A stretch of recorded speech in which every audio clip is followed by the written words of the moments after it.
Attendees are in listen-only mode. Good afternoon, and thank you for joining us for today's webinar on NCPERS 2016 research project, Economic Volatility, Hidden Societal Cost of Prevailing Approaches to Pension Reforms. My name is Hank Kim, and I'm the Executive Director and Counsel for the National Conference on Public Employee Retirement Systems. Today's program is part of our Center for Online Learning. The purpose of the NCPERS Center for Online Learning is to provide remote continuing education to public pension trustees, staff, and other fiduciaries and stakeholders. In today's webinar, we will review the latest seminal research conducted by Dr. Michael Kahn, NCPERS Director of Research. Last year, NCPERS published a study on the link between pension reform and the growth in income inequality, and the link between income inequality and stifling of economic growth. Today, Dr. Kahn will present on his new research that shows a correlation between pension reform and increase in economic volatility. As always, we encourage you to submit written questions and comments. Written questions and comments can be submitted by using the GoToMeetings dashboard. However, in order to get through the entire presentation, we will hold all questions and comments till the end. We anticipate the prepared portion of today's webinar to last about 30 minutes. Additionally, the research paper and today's PowerPoint is available from the handouts portion of the dashboard for your review at a later time.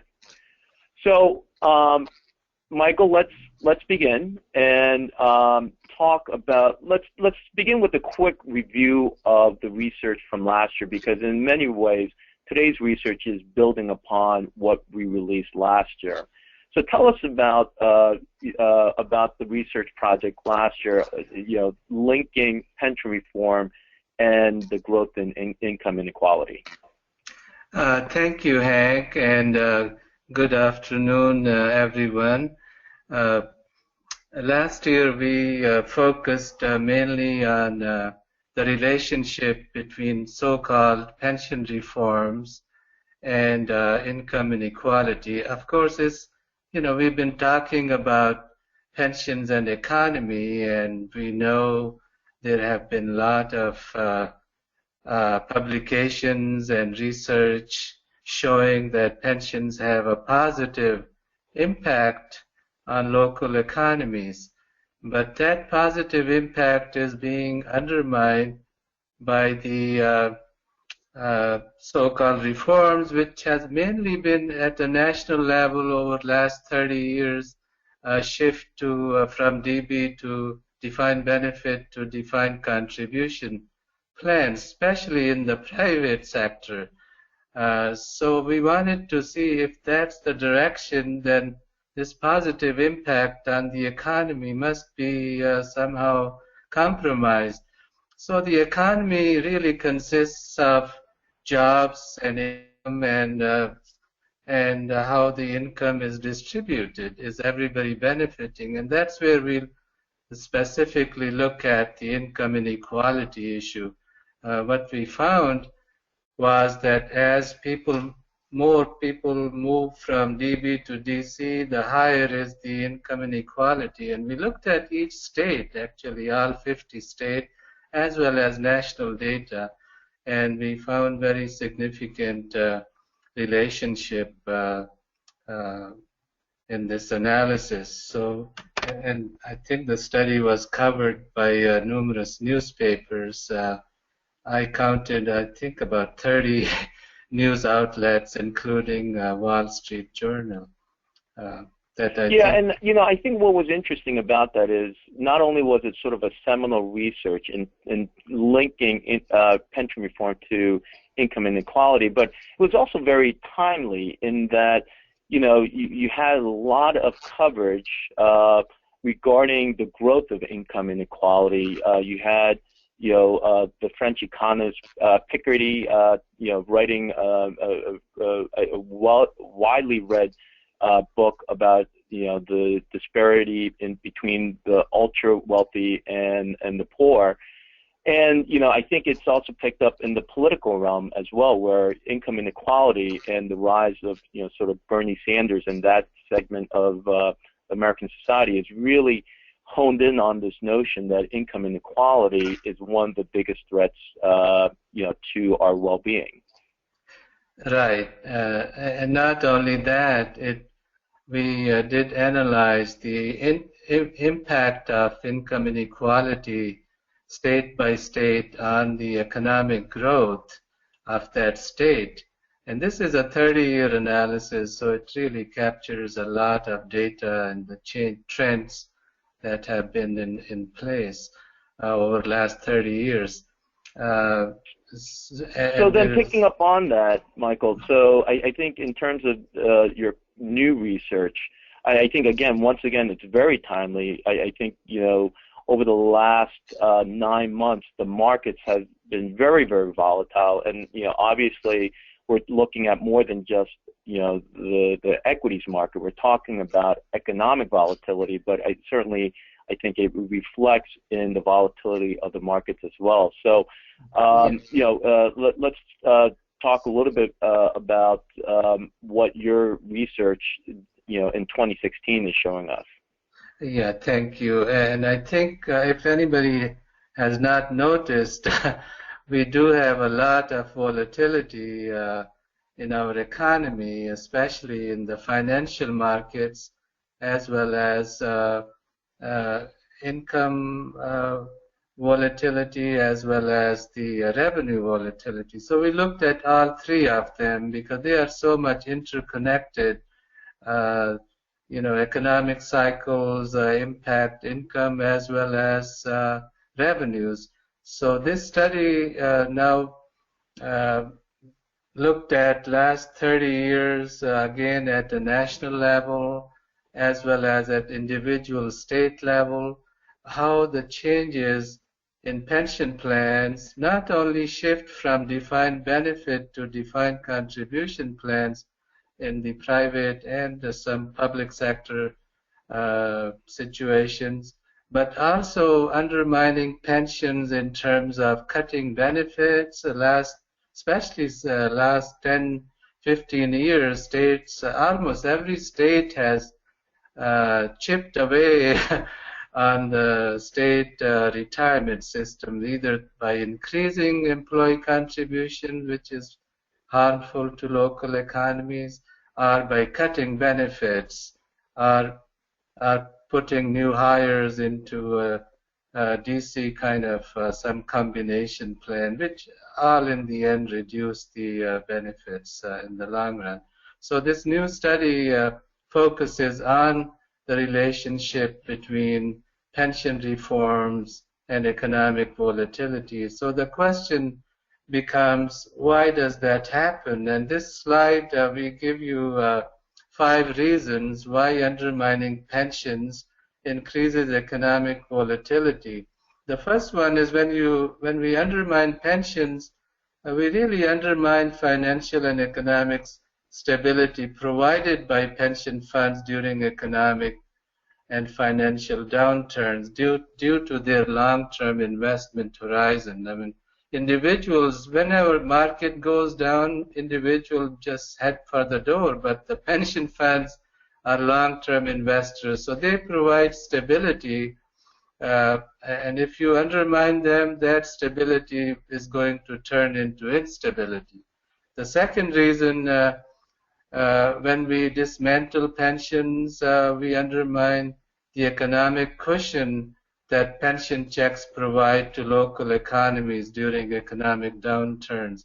So when the economy heads south, the pension checks are still coming in, and they provide cushion for the local hardware store, restaurant, when a lot of people are losing jobs, their investment income is going down in economic downturn, but the pension check is not going to be reduced because of the recession or because of this. So third reason is when we convert DB into DC plans, we increase the probability of irrational rise in asset prices, or what people call bubble. You create bubbles by forcing people with little or no investment knowledge or experience to make investment decisions that were made for them by pension boards and professionals. So now you are on your own, and there's a lot of evidence that when the shift took place in 80s, 90s, 2000s, every 1% shift means actually 4 million people, and that they are now making decisions about investment that they had no clue.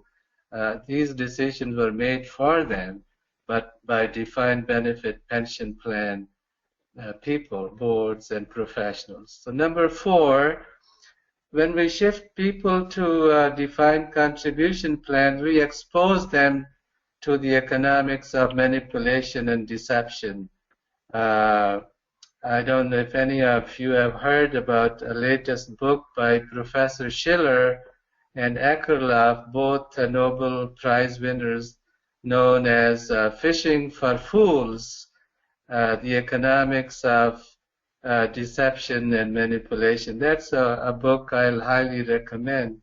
So now you're exposing all these people to the world of economic manipulation and deception, and that creates also very, very difficult situation, gives volatility to our economy. So the last but not least is when we undermine pensions, we exacerbate income inequality, and this is some research that I continue to do on the income inequality front. So income inequality not only slows down the economy, not only drags the economy down, but also makes it volatile, and this is some of the latest research that's showing this. So here are 5 reasons why undermining pension, why changing from DB to DC is very harmful to our economy, because it creates volatility. And when you have economic volatility, you have financial volatility, you have revenue volatility. So we look at all of them. So thank you, Hank. Back to you. Thank you, Michael. So for the remainder of the presentation, this is what we're going to achieve over the next 20 minutes or so. So first, we're going to go over some of the pension, and we should put reforms in quotes, that have been going on nationally. And then I think we'll dive deeper into the 5 bullet points that Michael outlined and go into the empirical data that Michael's mined in order to come up with those 5 reasons for economic volatility. And then finally, we'll conclude with, what we can do to minimize this impact. So, Michael, you want to talk about the pension reforms at the national level and what's going on with that? Sure. I'll talk about what the reforms are first at national level, and then after that we'll talk about the state level.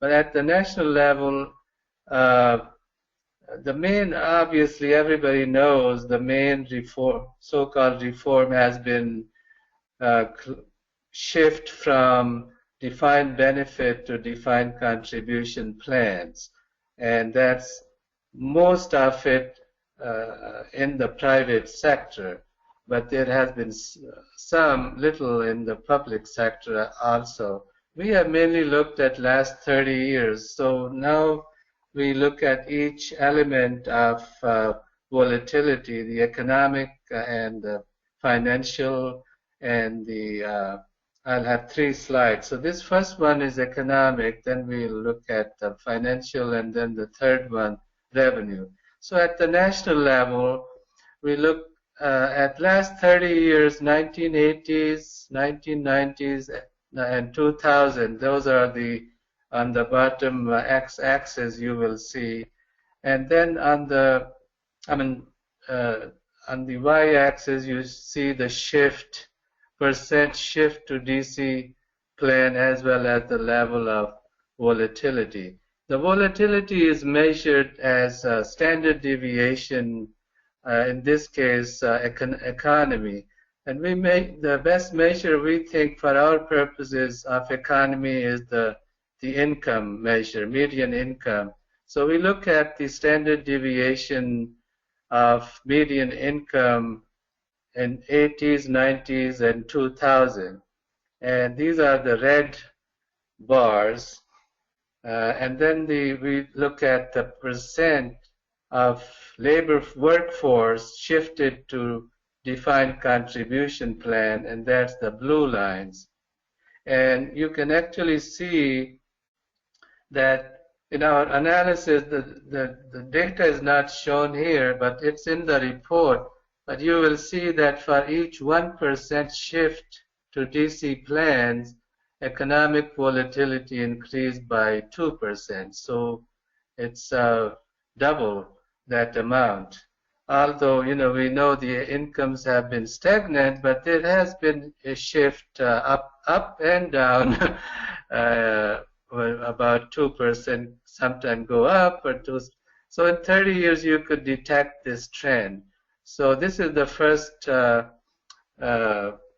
part of volatility. Economic volatility increases by about 2% for each 1% shift.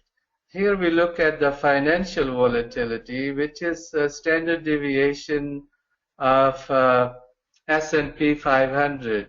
So in 1980s, 90s, 2000s, I look at the volatility of S&P 500 as an index. And at the same, in this chart, the red lines are the volatility, financial volatility, and the blue lines, which are much lower percent shift, is from the blue lines, increase up to about 9% of the shift. 9% of the workforce actually means 36 million people. So during this period, 36 million people were shifted from DB to DC plan, and that increased the financial market volatility by about, for each 1% shift, by about 8%. So that's a much bigger effect. They are all interconnected, so they multiply. So the income level, there wasn't that much, that big volatility, but for financial markets, you can see that much bigger impact of this shift to DC plan. And here we were talking about the theory then that when you shift people to DC, all of a sudden now they have to make investment decisions. They have no clue about stock market, no clue about the electronically traded funds, bonds, etc. So there is the impact of that shift. So the next slide, we look at the revenue volatility. This is the total U.S. revenue. Shift to DC, again, the revenue volatility is measured by standard deviation of revenue changes in 1980s, 90s, 2000s. Here the red bars are the volatility. Those are the standard deviation. And especially 2000, it increased a lot from 1980s. 90s remained pretty much the same, but then compare this with the shift to DC. Those are the people moved to 36 million people moved from DB to DC plan, and you can see the impact, the revenue for every 1% shift from DB to DC of our workforce increased the revenue volatility by 54%. Obviously, there are other factors that impact volatility. In this analysis, one of the things we looked at was this Glass-Steagall Act, which actually broke the barrier or the wall between financial banking, investment banking, and the commercial banking. And we took it really, the wall started crumbling, starting with Reagan year, but actually the bill was passed much later. But every year there was something done that allowed in commercial banks to have 25% of their business in investment banking, like insurance and investment, even starting with Reagan years. So we took 1987, before 87 and after, that's when the significant, you could clearly see that that also had a pretty significant impact on volatility. Almost volatility increased by about 30% as a result of that act. But at state level, we could analyze more controlling for other factors and see the effect of pensions. So if we go to the states, and this is no secret, you have seen states have 34 states increased employee contribution. This is during the last 10 years or so. 38 states instituted higher age and service requirement. 30 states reduced COLAs. Some of them created combination plans. So you probably know more of this as you are on the front line. The pressure is continuously building to change. I call it chip away on the defined benefit pension plans as we know them. So the next, so here we are able to look at, this is all 50 states, and what we have done is look at each, during a 10-year period, 2000 to 2010, look at the changes made in each state with respect to their pension plan, especially the negative changes. And by negative changes, I mean cutting benefits, changing DB to a hybrid or combination plan, increasing employee contributions. Those have negative impact not only on public employees but the local economy. So I call them negative pension changes. So this is a multivariate analysis, and we took into account other factors such as regressivity of the tax system, which will also impact the economic volatility.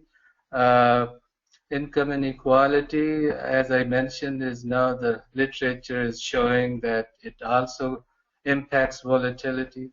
But the important thing that relates to the pensions, so-called pension reforms or pension changes, I call it negative, that for each negative pension change a state makes, it increases economic volatility for that state by 10.5%. This is a coefficient which is translated into a percent, which will be 10.5%. That's the red line on your slide. So the next we examine the revenue volatility. We didn't examine financial volatility because there is no financial market specific to a state. So we just focused on the revenue volatility. Remember, when we looked at national level, it was quite significant. But at state level, it's even worse. It's a negative, for each negative pension change a state makes, and some states have made negative 5 times in a row, change their plans in worse ways, in the wrong direction. So in those states, the volatility was much higher. For each change, it's 65.1% increase in volatility. This is, for a 10-year period. It's not an annual change, but for the whole decade.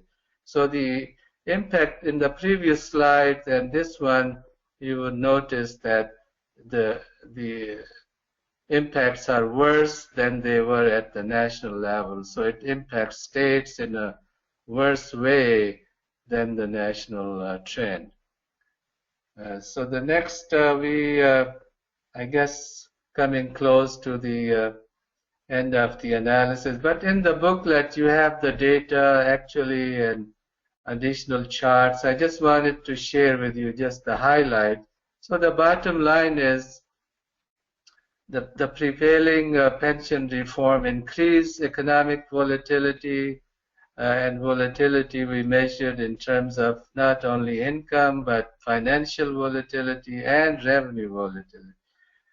And the second point in terms of bottom line is when economic volatility rises, everyone suffers, not just public employees. High volatility is not a desirable state for any economy. So I think this people many times attack public employees and say, well, why should they have a pension when we don't have it? But it impacts everyone. So when volatility increases, when the bubbles are formed, when they burst, everyone suffers, not just public employees. The next, I guess the question was, what can we do? Is to keep in mind these kind of consequences of making the changes to pension plans. They are not good for anyone. If a legislator is moving all public employees from DB to DC, they must really remember that it's going to affect how negatively it's going to affect their all constituents. So that's an important point. Instead of dismantling pensions, we should, close tax loopholes. I mean, we always talk about, well, we can't afford pensions. Taxpayers can't afford to pay for these public pensions, but they can afford to give all this money away in loopholes and subsidies.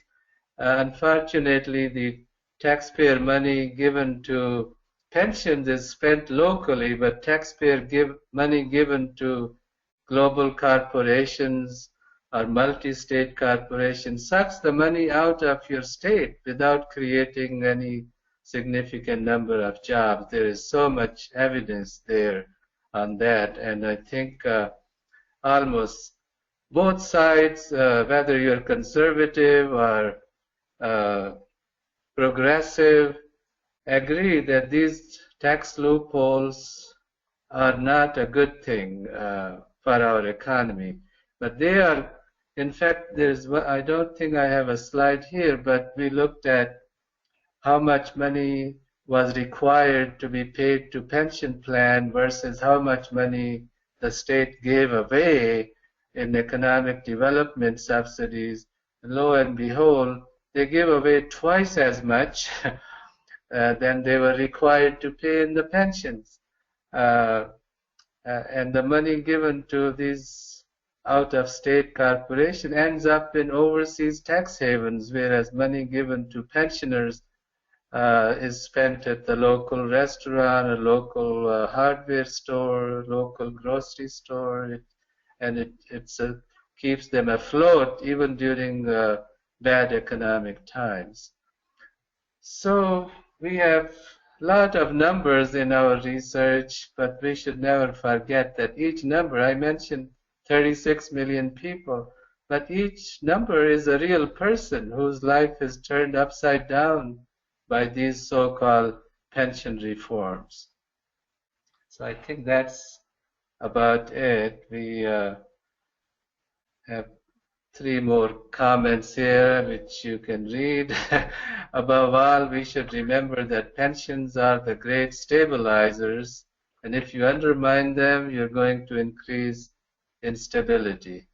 Instead of dismantling them, we must preserve and expand them, and I personally believe everyone deserves a great pension, and I think that's our goal at NCPERS, whether look at the Secure Choice program. The goal is that everyone should have a pension, not just to take away what you have. So with that, I'm going to stop. Thank you so much. Thank you, Michael. So we have a couple of questions. And again, before I go on with the questions, again, as a reminder, if you haven't already downloaded the research, it is available in the handout portion of the dashboard. So the first question we have is, how do you isolate the movement to DC as a single factor causing economic volatility? Yeah, at the national level, really, we can't isolate, but at state level, then we have more data, we could isolate it. So based on that analysis, there is some relationship. It's not a cause and effect per se, but there is a correlation between the two, and it's pretty significant. But if, we are going to look more into this if we can find additional data to isolate further at national level. But it's pretty clear, I mean, it's also logical as the 5 reasons I gave based on that theoretical framework and the literature, I come to a conclusion that there is an important correlation between the two. But to isolate it further at national level, we couldn't do it given what we have, but we are always striving to find more information and make and progress. Michael, in your paper, you actually reference Professor Robert Shiller and his publication Irrational Exuberance, and Right. Dr. Shiller, again, who's a Nobel laureate in economics, does attribute the conversion of defined benefit into defined contribution as one of the factors in the bubbles that we've been facing, correct? That's correct. Yeah, it's in his book Irrational Exuberance. It's a 2015 edition, and he analyzes all the causes of this volatility, which really ends up as a bubble, and then bursting a bubble create even more volatility. So the reasons listed, one of the reasons listed is, which is very important, is the shift from DB to DC plans during the 80s and 90s and 2000. So this book came out just last year. So it was published originally earlier, but he made some revisions. And I have actually spoken with him, and those of just a little commercial, he'll be speaking at our August Public Pension Funding Forum exactly on this subject. So we'll hear more about it. But it's a good question. How can you isolate, the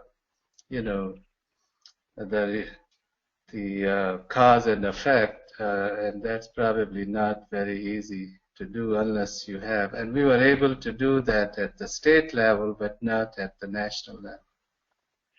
Michael, the second and probably last question is, what's wrong with economic volatility? Isn't economic volatility the opportunities for plans to increase their assets? I guess it creates uncertain situation. It does offer opportunity as well as some very harmful situations. It's not a desirable state of economy. Some volatility is expected, but too much volatility, I think, is not. And the example will again be, formation of a bubble and bursting a bubble. Many lives are turned upside down. The housing bubble is a good example. So when the economy is not functioning rationally, I should say, people are buying houses when they don't have, and the income is actually going down, but the prices of homes are going up, it's very, very hard to sustain. And at the end result of that volatility created in this fashion is very harmful to people's lives. How many homes go underwater, and the whole meltdown of Wall Street in 2008. Not a great situation to be, and that's a direct result of increased volatility because of not having enough controls to move the economy forward smoothly. But there are obviously some people made money betting on the other way on housing market, and now they are being fined actually. So there causes corruption as well as opportunities. Thank you, Michael. Thank you. At this point, just a couple of quick announcements.